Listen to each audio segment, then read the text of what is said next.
आज हम बात करने वाले हैं दुनिया की सबसे मशहूर कहानियों में से एक बेताल पच्चीसी के बारे में। मतलब ये कहानियां शुरू कहाँ से हुई? ये कहानी है एक राजा के हिम्मत की, एक योगी के खतरनाक प्लान की और हाँ, एक बोलने वाली लाश की। तो चलिए इस पूरी मिस्ट्री की तह तक चलते हैं। तो सोचिए जरा, एक भयानक रात है, चारों तरफ घना बिल्कुल पिच ब्लैक अंधेरा और ऊपर से हो रही है जोरदार बारिश। हवा में ना भूतों और प्रेतों की डरावनी चीखें गूंज रही हैं। ये कोई आम जगह नहीं है जी, नहीं, ये है एक सुनसान शमशान घाट। और इस डरावने माहौल के ठीक बीचों बीच एक सिरस का पेड़ है जो जड़ से लेकर चोटी तक आग की लपटों में घिरा हुआ है। और उसी पेड़ से एक रस्सी के सहारे एक लाश लटक रही है। अब ऐसी भयानक जगह पर अकेले और वो भी हथियारों के साथ एक आदमी खड़ा है, और वो कोई और नहीं बल्कि महान राजा विक्रमादित्य है। पर सवाल तो ये है कि एक राजा आधी रात को इस शमशान में आखिर कर क्या रहा है? इसका जवाब ना एक दूसरी ही कहानी में छिपा है। ये सब कुछ शुरू होता है राजा विक्रम के बड़े भाई राजा भर्तृहरि और एक जादुई फल की कहानी से। एक ऐसी कहानी जिसने एक पूरे साम्राज्य को हमेशा के लिए बदल कर रख दिया और विक्रम को उस शमशान तक पहुंचाने की वजह बनी। और बस इस एक फल से शुरू होता है इंसानी लालच और धोखे का एक ऐसा चक्कर कि आप सोच भी नहीं सकते। देखिए, कहानी ऐसे शुरू होती है कि एक ब्राह्मण को देवता से मिलता है अमर होने का फल। पर वो सोचता है, अरे मैं अमर होकर भी क्या करूंगा, जिंदगी भर भीख ही तो मांगनी है। तो वो कुछ पैसों के बदले में ये फल दे देता है राजा भर्तृहरि को। अब राजा जो थे वो अपनी रानी से बेइंतहा मोहब्बत करते थे, तो उन्होंने ये फल अपनी रानी को दे दिया। लेकिन रानी का दिल तो शहर के कोतवाल पर आया हुआ था, तो फल पहुंच गया कोतवाल के पास। और कोतवाल वो किसी और पर, एक वेश्या पर फिदा था, तो उसने वो फल उसे दे दिया। और फिर कहानी में आता है असली ट्विस्ट।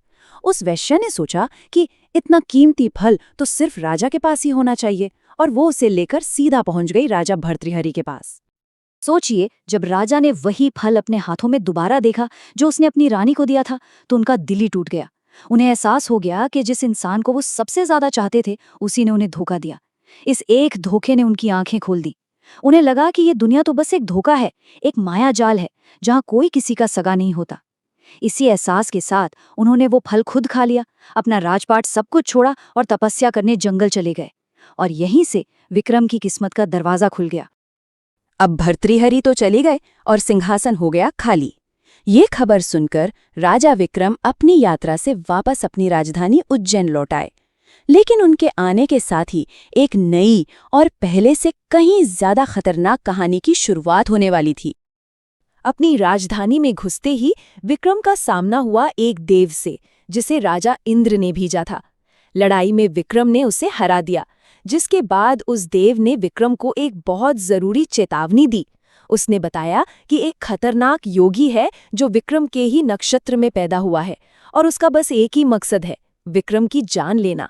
देव ने यह भी बताया कि वो योगी पहले ही अपने एक दुश्मन को मारकर उसकी आत्मा को एक लाश में कैद कर चुका है और उसे शमशान के एक पेड़ पर लटका दिया है। कुछ टाइम बाद शांतिशील नाम का एक योगी दरबार में आने लगा। वो रोज आता, चुपचाप राजा विक्रम को एक फल देता और चला जाता। अब देव की चेतावनी तो विक्रम को याद थी ही, तो उन्हें शक हुआ। उन्होंने वो फल खाए नहीं, बल्कि उन्हें अपने खजाने में जमा करना शुरू कर दिया। फिर एक दिन जब योगी ने फल दिया, तो वो गलती से विक्रम के हाथ से छूटकर जमीन पर गिरा और टूट गया। और उसके अंदर से क्या निकला? एक बेशकीमती रत्न। फिर क्या था? खजाने में रखे सारे फल तोड़े गए और उन सब में से एक एक नायाब मणि निकली। और सुनिए, ये कोई मामूली रत्न नहीं थे। जब जौहरी को बुलाया गया तो उसने बताया कि हर एक रत्न इतना कीमती है कि उसकी कीमत एक पूरे साम्राज्य के बराबर है। अब विक्रम एक ऐसे आदमी के बहुत बड़े कर्ज के नीचे दब चुके थे जिस पर उन्हें पहले से ही शक था। अब इसी भारी कर्ज को चुकाने का मौका देने के बहाने योगी ने अपनी असली मांग सामने रख दी। उसने कहा, महाराज, मैं गोदावरी नदी के किनारे एक शमशान में मंत्र सिद्धि कर रहा हूँ। बस आप एक रात मेरे साथ रह लीजिए तो मेरा काम बन जाएगा। और उसने विक्रम को एक काली अंधेरी रात में अकेले और हथियारों के साथ आने को कहा। राजा विक्रम अपने वचन के पक्के थे। उन्होंने अपना वादा निभाने का फैसला किया, चाहे इसका अंजाम कुछ भी हो। और इस तरह उन्होंने उस डरावने शमशान की तरफ अपनी यात्रा शुरू कर दी। वो रात सच में बहुत भयानक थी। रास्ता इतना अंधेरा था कि कुछ सूझ नहीं रहा था। ऊपर से मूसलाधार बारिश और डरावनी आवाजें। चलते चलते सांप उनके पैरों से लिपट रहे थे और दूर से शेरों की दहाड़ और हाथियों की चिंगाड़ सुनाई दे रही थी। शमशान में तो पिशाच इंसानों पर हमला कर रहे थे, लेकिन राजा विक्रम बिना डरे आगे बढ़ते रहे जब तक कि वो उस जलते हुए सिरस के पेड़ तक पहुंच नहीं गए। और इस खौफनाक मंजर के बीच राजा का सामना उस चीज से होता है जिसे लाने के लिए योगी ने उन्हें भेजा था, पेड़ से लटकती हुई वो लाश। राजा पेड़ पर चढ़े और तलवार के एक ही वार से रस्सी काट दी। लाश धम से नीचे जमीन पर गिरी और एक बच्चे की तरह दहाड़े मारकर रोने लगी। राजा हैरान रह गए। उन्होंने पूछा, कौन हो तुम? ये सुनते ही वो लाश खिलखिलाकर हंस पड़ी। राजा और भी ज्यादा चौंक गए और इससे पहले कि वो कुछ समझ पाते, वो लाश वापस हवा में उड़ी और पेड़ पर जाकर लटक गई। तो जाहिर सी बात है, ये कोई मामूली लाश नहीं थी। इसके अंदर एक बेताल का वास था, एक ऐसी आत्मा जो मरे हुए शरीर पर काबू पा सकती है। और बेताल तो अपनी पहेलियों और कहानियों के लिए ही जाने जाते हैं।